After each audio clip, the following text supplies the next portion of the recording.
I was blown away because he's not credited. That in the film, when the scenes in prison where he's basically trying to be helped through his bitterness, this clear, obvious, and understandable bitterness about what's happened. Yeah. Morgan Freeman pops up in this film. Man, yeah. What was that like shooting scenes with Morgan Freeman for you, bro? It was. I'm not gonna lie, man. I don't really get starstruck or anything like that. I don't really. But this is a different sort of experience. He's a legend. You know, he's one of the GOATs.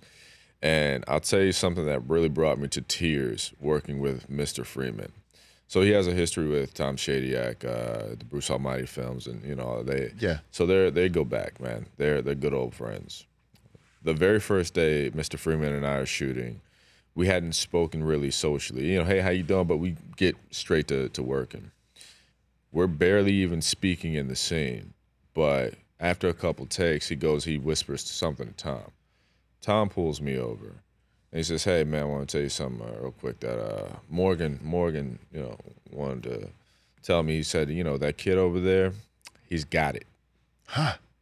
Bro, that broke me in 2 seconds because I was so nervous on this film. I remember there were days I didn't feel like I was pulling my weight, and I would call my brother and be like, "Bro, I don't know if I'm, you know, doing my thing." My brother Edwin Hodge, he's a fantastic actor.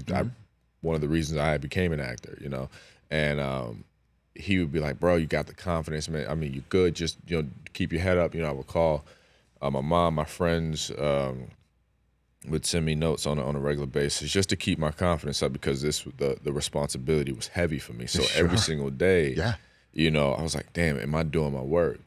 And to be in, you know, 30 minutes of shooting into a scene for Mr. Freeman to say something like that about me was all the confidence in the world, and I was like, wow, it shook me, man. And I don't mean to say this story out of a sense of vanity. That's not, you know, but it was absolute validation in a completely different way. And bro, I was all in my feelings. I was in emotion. I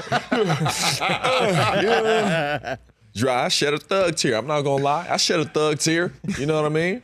You know, that's cool. It's all right. You know, but that man, because to me, this story, we have to get it right because it speaks to such a large conversation that's going on right now, especially in the space of judicial reform, especially with what the CIP does. They're working on all kinds of cases. People in there who are falsely accused of, you know, murder and all these different charges. The California Innocence Project. The California Innocence Project, yeah, started by that's helmed by Justin Brooks, who, you know, he does these cases pro bono. He does not charge people for this work. That's who Greg Kinnear plays in this film. Yeah, and there are some cases that Justin's been working on for over 20 years, over 23, 25 years. Like, you know, to think of putting that much effort and dedication into something that you just have that faith in and you're not asking for a cent from it, you know your heart is in it. You know what I mean? And Brian still works with the CIP, sits on the board. So I think this was too important to mess up. And at no point was it about any of us individually.